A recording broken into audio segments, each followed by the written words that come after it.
Hello, Spiritual Center Spokane. My name is Reverend Bonnie, and today is January 6th. Wow, 5 years ago, the invasion in our capital.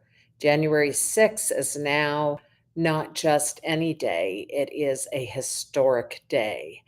And that's why I'm not talking about that tonight, but as I said, this is our first gathering in January, and today's January 6th, it came to mind. So love and blessings to everyone who was involved in that trauma, and may their healing be full and complete. And so good evening, friends. I am so glad to be with you tonight. It has been quite a journey this past week. I do these talks and practices because for decades I have been asked how I live spiritually, what that looks like. And so, kind of what's going on behind the curtains. And it's my pleasure to pull the curtains back and have that conversation. And so a week ago today, last Tuesday, I had just driven up to my friend's house in Los Angeles and ran out of the car into her house and sat down and began talking without preparation, but with an open heart. And so last week we did a little bit of visioning for the new year. And what surprised me, or what I loved, was what came through when I asked what the presence of God, what its highest vision is through me. The answer was joy. And that this year, 2026, I'm to experience joy.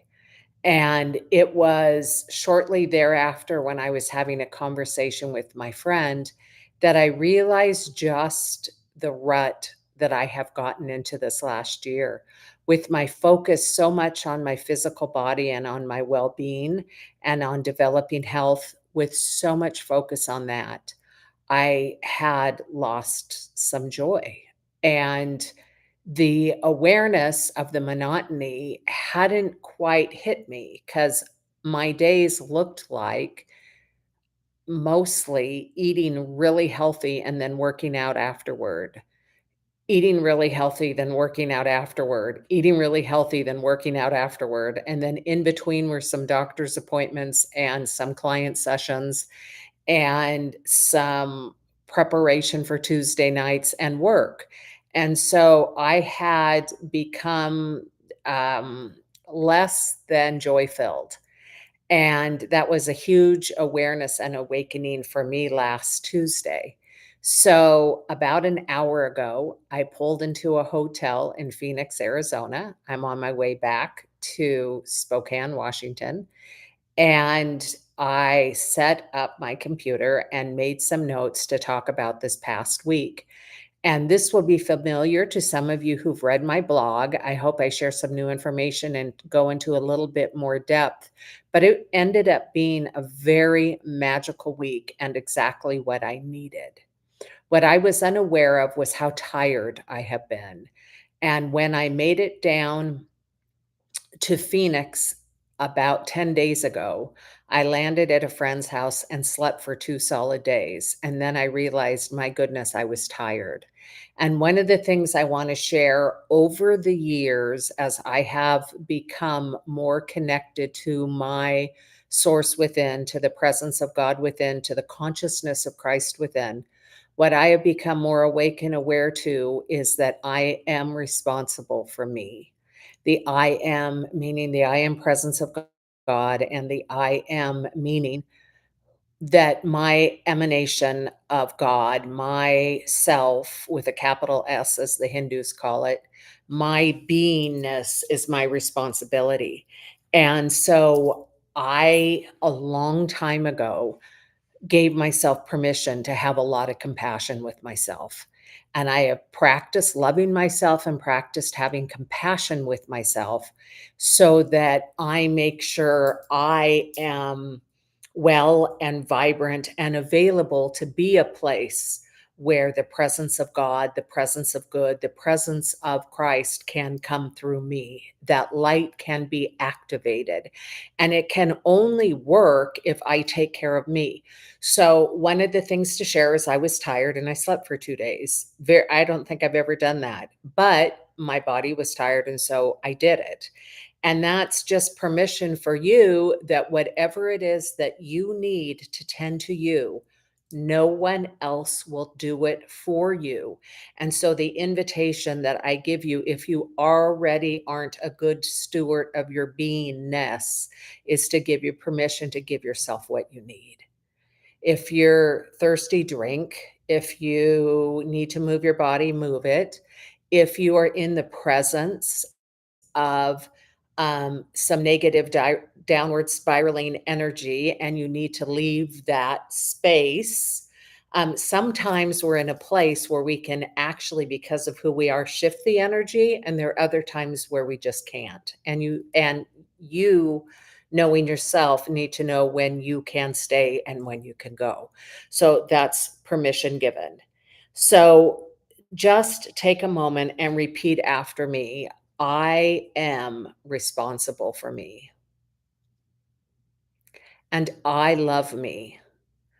I love me so much that I am responsible for me. I love me so much that when I'm hungry, I will eat, and when I'm not, I'll stop. I love me so much that when I need to move my body, I move it. I love me so much that I take the time to do my daily spiritual practice. I love me so much that I have compassion for my physical needs, my emotional needs, and my spiritual needs. I love me so much. And when you love yourself with such fortitude, you give others around you permission to do the same. Permission to love self. So this week's blog, I talked about my unfolding and I found it really magical. So sometimes I'm aware that I am the creator, that the creator of God, the divine presence within me that creates, is creating, that the I am is creating. And other times I'm aware that I am being unfolded and I of myself do nothing. So both of those can be true, and both of those are different levels of consciousness. So this week, I just had this interesting kind of symbiotic experience of the both and happening within my field, within my being, within myself. And as I said, I arrived in Arizona, ran in, had a gathering with you, beloveds, and had the realization that joy was missing. And then I talked to my girlfriend who I was visiting, cried a little bit, and then went to sleep. And then the next day was New Year's Eve. And again, I was so tired. And we took several walks and we created a dinner that we wanted to celebrate being alive and our time together. And we did that. And then I just couldn't stay up to bring in the new year. So I also wasn't clear about intentions. Like none of that was available to me yet. And so what I did is I said, it will take however long it takes because I would rather be clear than just make something up. And so my friend said, well, let's wait till tomorrow, which was New Year's Day. So I went to bed early on New Year's Eve. And then on New Year's Day, I went to a party. And let me tell you, it was quite the party. And when I say that, um, it was filled with, first of all, it was in a big, old, beautiful craftsman house that reminded me of several of my friends' homes in Seattle or in the Pacific Northwest area. So I immediately felt welcome because the environment felt familiar. And then I connected with spiritual teachers from all over California. And the woman who was hosting the party was a astrologer. And then I met a hypnotherapist there, and I met the woman who created Mind Movies, which is used by Joe Dispenza and some other folks. And I met a woman who teaches finding love spiritually. And I just met these alive and really, really cool human beings. And so I spent 5 hours with my friend at this party, and I just felt really good. And when we went home, I had a bit more energy. I didn't have enough to have the clarity about what was next for me, but I did feel good. And so we put off our New Year's to the next day. And then the next day was Saturday when oh, no, it wasn't. The next day must have been Friday, and we went to go to Topanga Canyon to this little it looked like, it was a room attached to a larger funky co-op store, and it was this little teeny room that had been there for 17 years, and it was maybe 100 square feet. And there is this eccentric woman in there who has essential oils and essences. And you go and you sit with her, and she tells you stories and creates an essence for you that matches your next yet to be. And so I sat down and she said, "Oh my goodness, the fairies in the room are going crazy. They are dancing with delight that you are here. They are playing, they're having a ball." And I said, "That's really interesting because joy came up just a couple days ago in visioning, and I don't feel that." And so she said, "Well, that's why they're here then, is that they're for me to give you the message." And she went on to talk about all of these myths and stories and movies where it's about the hero's journey, and somewhere on the journey, the hero gets fatigued. The hero it thinks it's monotonous. The hero experiences the journey as lackluster. The hero wants to give up. It's just like, "Oh, enough already." It feels burdensome. They are trugging along by themselves, and the road isn't beautiful. It's just drudgery. And she said, "What's interesting about the myths of the spirit of the hero's journey is that it is never the strongest that makes the journey and completes it. It's always the one of faith." And so I was able to rest into knowing that my faith is going to get me through this time that's monotonous. And then she said something very beautifully to me. She said, "It's like your soul or spirit feels dehydrated." And I went, "Yes, you get it. That's exactly what it feels like. You get it." So this past year, have I gotten up every morning and done my spiritual practices? Yes. This past year, have I had experiences of deep connection with the presence? Yes. Has a lot of good happened? Yes. But the feeling tone within me has been monotonous. And I will say there was a period of my life for 2 years where the feeling tone within me was pure bliss.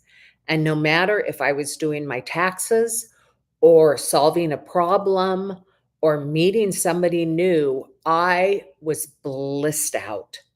And so there've been different phases of my journey that have all felt different. I've gone through a depressed period, a dark night of the soul period.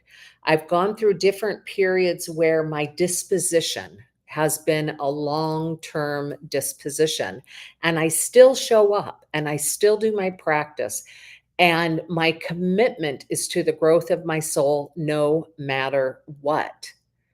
But it felt flat for a long time. It's felt flat. And so when I was talking with her, I said, "Oh my goodness, rehydration is what I want." So I started getting clear about 2026 is rehydration is what I want. And then I feel like I've been missing magic. And magic is always all around me. Always. I just have to pay attention to it. And so I have been giving my attention to the news. I've been giving my attention to my body, which is not bad, but seeing it as a body instead of as a manifest form of God, my temple. So so I just have been, let's call it practical. And I always will be practical, but I can be practical and magical simultaneously. So I've been missing the magic. So I had this great conversation with my friend when we finally, on January 3rd, got around to doing our burning ceremony, our burning bowl ceremony. And that was also the day the United States invaded Venezuela, which absolutely broke my heart. I cannot tell you how devastating that was for my being, and as someone who is an empath and feels everything, it was very, very intense. And that day, I went and visited a younger friend in Santa Monica who is a songwriter and a musician, and she's kind of in the mold of Joni Mitchell, and she or Joan Baez, excuse me, and she writes beautiful, social justice songs, and so I went and spent a good portion of the day with her and got to watch her videos and have conversations about her creative process, and what I noticed was every day, bit by bit by bit, I was being fed, rehydration, that the awareness proceeded with the intention and it started to happen and I started to become fulfilled. So I started to rehydrate, if you will. And so I prayed my cute little face off on January 3rd because I honestly did not know what else to do. And I had a conversation with my friend about bringing magic back into my life. And these were some of the things that we came up with. We came up with tracking synchronicities. And so when we were together, we would say, look what happened for us. So we went shopping in Beverly Hills after church on Sunday, and we wanted to go to a deli, a specific deli. And there was a parking space waiting for us right in front of the deli, which is almost impossible, and there it was. And so we said, "Wow, there was a synchronicity." And then she was looking at her New Year's resolutions, and we went into a Starbucks, and her physical trainer, her personal trainer from 10 years ago walked in, and she said to me, "Oh my gosh, I had been asking, is it mine to hire a personal trainer again?" And my trainer of 10 years ago walks in. There, I got my answer. Again, synchronicity. So we started all day long pointing out synchronicities, and that allowed a levity to happen and a lightness of being to come about.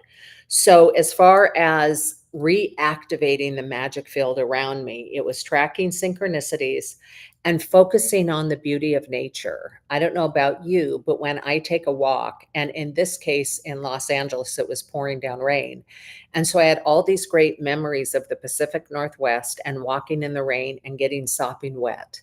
And so I thoroughly enjoyed it and looking at the trees being fed and all the water they were soaking up and all of that jazz. It was spectacular.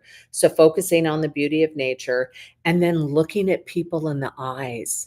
Oh my gosh, as I am looking and imagining you looking back at me through the video, it is powerful. And in person, to look into somebody's eyes and have that connection, that is magical. I can notice the twinkle that happens that's so beautiful.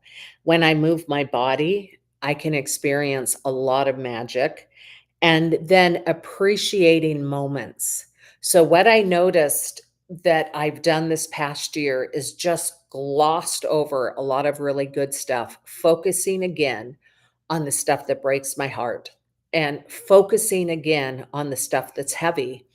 And when I can start breaking things down into moments and appreciating moments, then it will and it can balance things out, and my intent is to actually throw it over so that I experience more magic. So appreciating moments.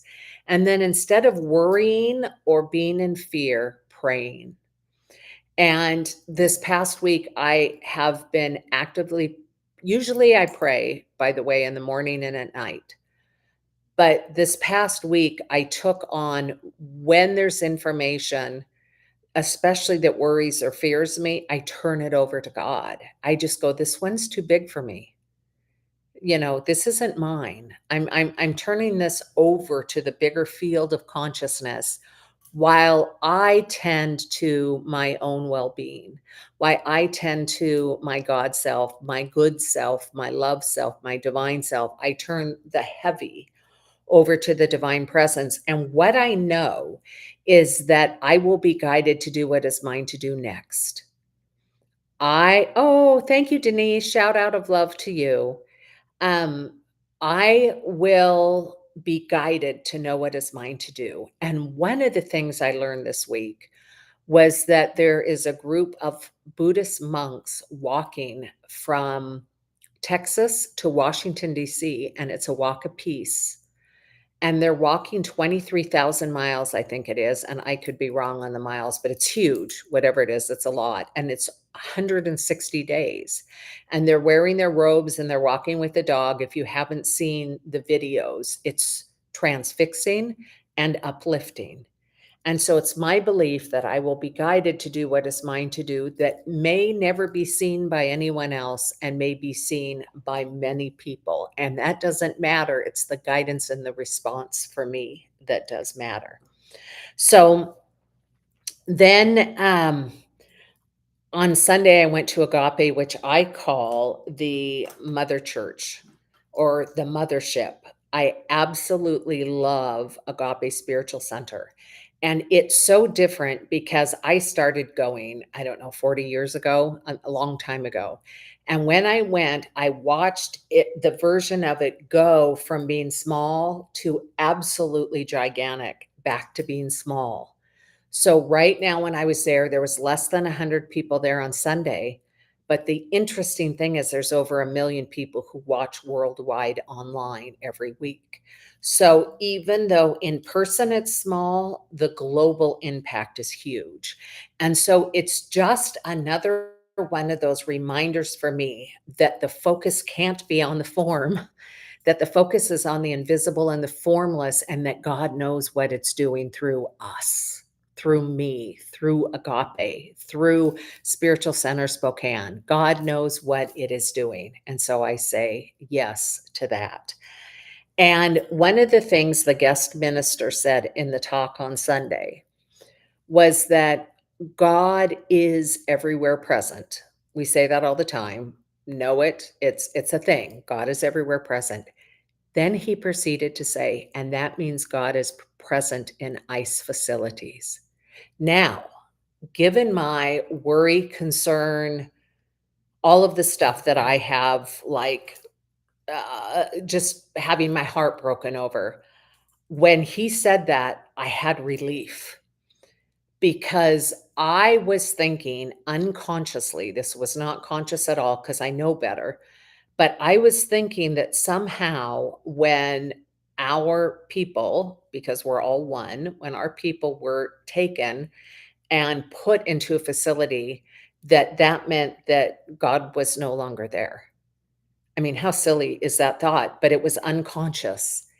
And as soon as that was said, I went, that's right. God is everywhere present. And so my prayers change that presence of God that is everywhere may be known everywhere, including in ICE facilities, including everywhere. And again, when I know what is mine to do, I'll do it. And in the meantime, I will pray. And one of my best friends prays that those who have been put in facilities, that they experience the compassion and love of other humans. And I thought that's a really beautiful prayer. That is just a beautiful prayer for all of us to know that there is love because God is love. There is love everywhere. And that love is so potent that it transforms and transfix everything. So that gave me permission to take my little hands off of everything and to continue just to pray and to know the highest and the best for myself and for all humanity. And again, being an empath, sometimes I take on what isn't mine to take on, and that was just a good self reflection as well. So, as the week has unfolded and as I have looked at the rehydration of my spirit, what I have come to recognize and know is that spiritual community, whether it is with one other person or whether it is with a large group of people, that spiritual community is an aspect of my rehydration. And so it is my commitment that this year I will make sure that we have meeting occasional gatherings in person in homes and libraries, wherever it is around Spokane, and that we do some Zoom calls where we can be together in community and see each other, where it isn't just me teaching, but where it is interaction amongst us. And then my intent at some point is to offer some classes this year as well. And so that is the unfoldment of my soul this past week. As you could see, there were some ups and downs, and the practice is to always return to the divine presence. So let's go ahead and take a moment and go into meditation together. So if you'd kindly close your eyes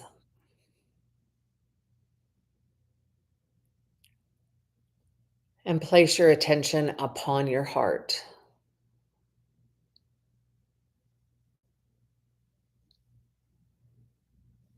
And now place your attention upon your thighs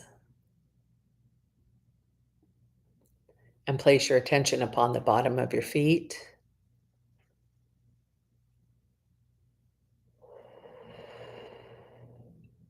Let's give some attention to the field that is around us. Allow yourself to feel the skin on your body and it touching the invisible. Allow yourself to feel your skin in communion with the invisible.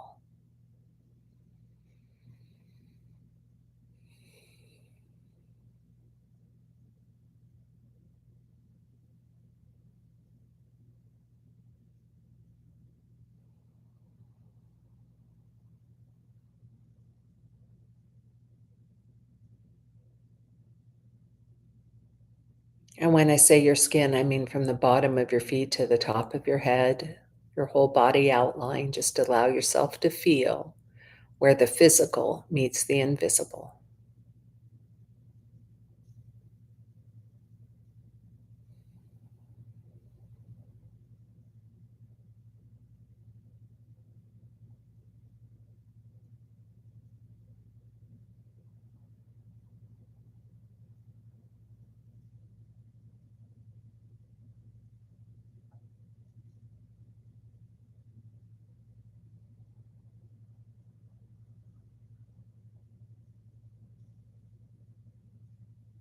And now let's bring our attention to the energy right directly underneath our skin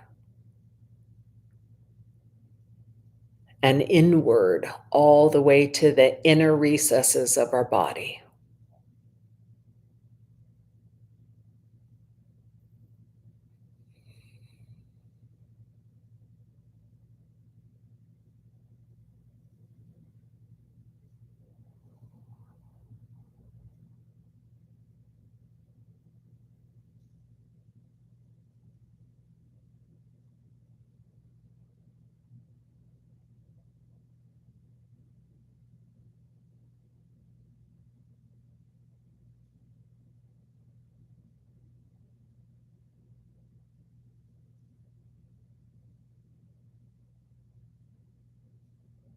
Let's bring our attention back to our heart.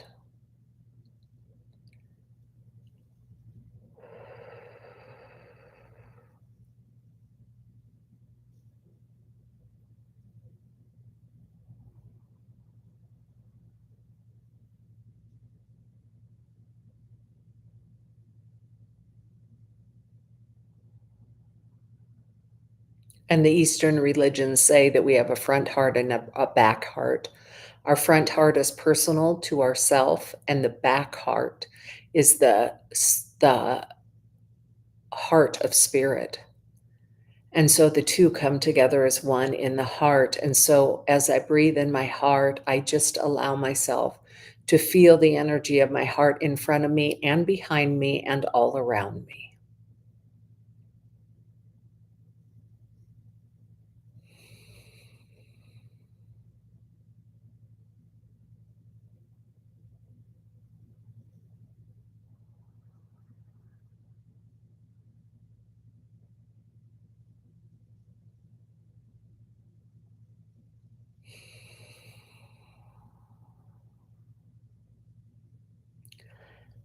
And so repeat after me. I welcome in 2026.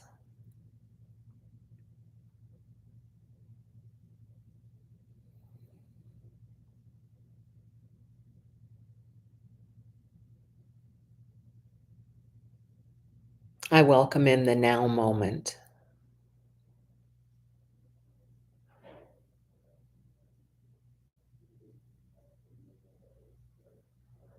I recognize the divine presence within me.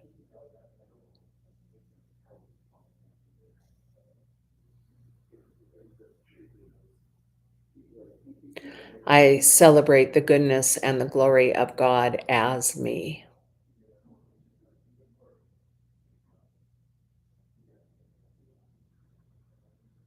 Peace is an inner practice and it is alive within me. And so, together in consciousness and our mind's eye, let's see these monks walking across the United States. If you haven't seen a picture of them, just imagine shaved heads and men in robes. I didn't see any women, but walking barefoot with sandals through communities. And let's just, with our intention, surround them with love.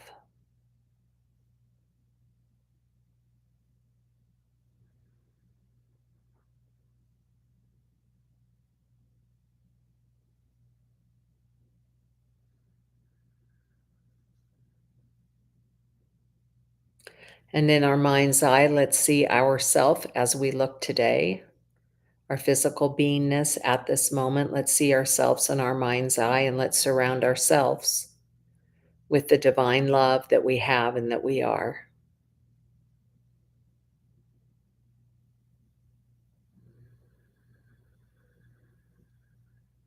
And let's do the same for our neighbors.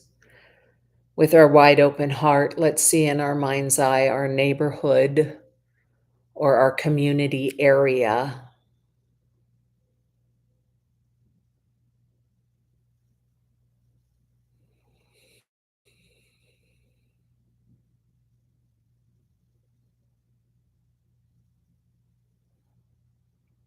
And if there's anyone in your heart, including yourself, that you have unforgiveness for, that there's any stuff around, see them in your mind's eye with your open heart.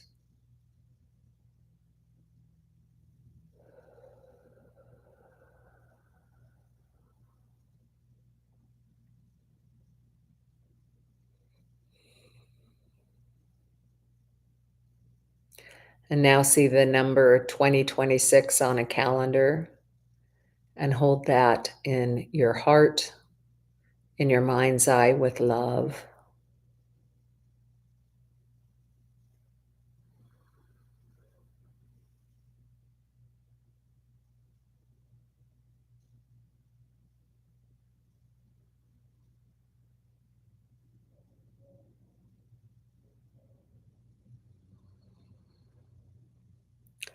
And so, right here and so right now, I just give thanks for this new year, for the opportunity and the privilege of being alive right here on this planet right now. Each one of us said yes and signed up to be here now, that we may be a beneficial presence on this earth plane wherever we have been assigned to live.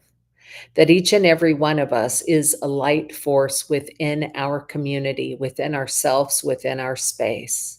And it truly is not us that does something, for we of ourselves don't do anything, but it is the divine presence within us that utilizes our body temples in order to distribute its love from within to without and from without to within. And so I just give thanks that each one of us here today on this YouTube channel are blessed and a blessing. And I give thanks that we begin this year grounded in the truth of who we are and in the love that we are. And I give thanks that no matter where we are on our journey, whether it's filled with bliss or it's monotonous, whether it is the part of the journey that feels warrior-like or the part of the journey that feels just incredible joy, wherever we are on that journey, God is there with us. And God being the field of intelligence, and God being a guidance system, and God being that which has been alive since before religions were created and will continue to be alive long after them. And so I just give thanks for our presence this day. I give thanks for this community, and I give thanks for each one of us in it. I bless today and I bless this upcoming week, looking forward to another opportunity to come back together from this love which we are. And so it is. Amen. All right, sweet and dear friends, Happy New Year, Happy New Year, Happy New Year. I love you, and I am so grateful that you were with me here tonight to practice love and blessings. Amen.